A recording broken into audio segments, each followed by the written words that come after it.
Hello, friends and enemies. Another year has come to an end. In previous years, I have done my top 5 Latin American goth albums, but this year, there are way too many to pick from. Seriously, 2022 was a huge year for new goth releases all over the world. However, I still wanted to do a fun little end of the year thing, so I thought I would break it up into a few different types of highlights. Some standout albums by format that I purchased them in, and a few other things as well. Before I get much further, please remember to hit that subscribe button for content related to goth music from Latin America. I will start out with a standout album I got on MP3 in 2022, De Noche en las Ruinas by Something Obscura. I've talked about this artist before, a shoegazy, goth one-man band from Peru. This was actually his first album featuring songs in Spanish, which is pretty cool. It was very rocking and dramatic and reverby and made for a good follow-up to his previous work.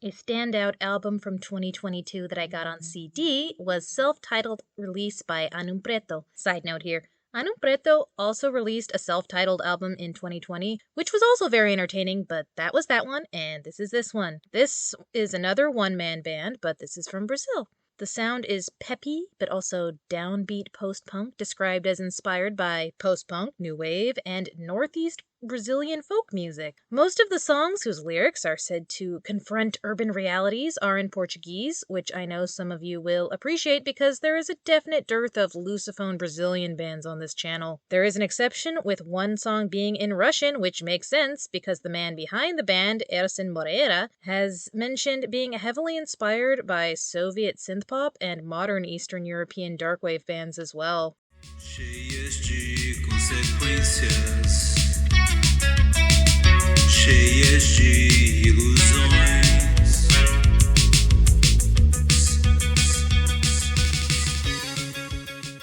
One especially exciting vinyl release from 2022 was Gala by Hiroshima.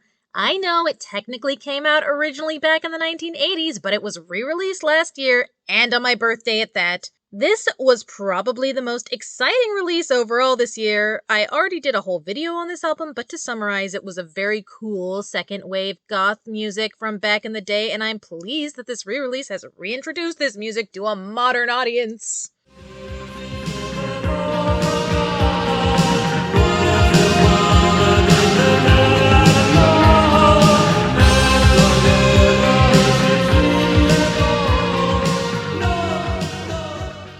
As far as live shows go, I only went to one show in 2022 that featured goth bands from Latin America, and that was when Chilean darkwave duos Diablo Strain and Vacuum performed at the Redwood Bar in Los Angeles. I was already a fan of their music, but seeing them live was just awesome.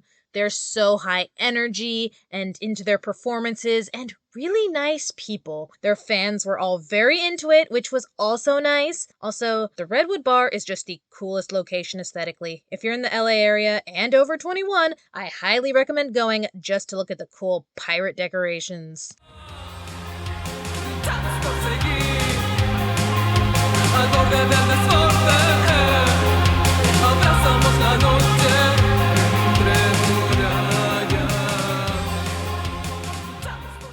A noteworthy band that debuted in 2022 was The Waning Moon. This is an international band started as a duo between Ariel Maniki of Ariel Maniki and the Black Halos, as well as some connection to basically every other goth band from Costa Rica, and Zach Campbell from the Kentucky Vampires of the US, though I understand some other people have joined since they put out their album. They're a cool little gothic rock act, which is hard to come by these days. I look forward to hearing more from them. I've got scars with your pain. I've got lost in your ways. I've got scars with the shame of you. A single that I liked a lot from 2022 was Luna de Sangre by Mexican post-punk band Lazaros. I mentioned this song in my video about recent Latin American goth singles, but I have to bring it up again. I've put this on pretty much every mix CD I've made for someone in the past few months. this is not just my big favorite song from Latin America or that falls under the goth umbrella. This is pretty much my favorite song of the year overall. It's so pretty and sad sweet. Go listen to it repeatedly, like I have. Bajo la luna de sangre, nos perderemos sin mirar atrás. Bajo la luna de sangre, nos perderemos sin mirar atrás. Those were some of my big picks for the year. Please check out those bands, and if you like them and have the means, buy music off of their Bandcamp pages. There were many other good releases in 2022, but those were just ones that stood out to me. Please comment below some of your favorites from 2022. As for 2023, I know a lot of bands are working on stuff that I'm looking forward to hearing. As for this channel, as many of you already know, I am in grad school, so my activity is going to be inconsistent. I am proud to have already covered goth music from so many countries throughout Latin America, and I'm making it a priority to talk about some artists from a few countries that we haven't touched yet. Anyways, if you like this video, like, comment, subscribe, share with your friends, blah blah blah. If you want to follow me elsewhere on social media, my link tree is in the description below. Until next time, bye now.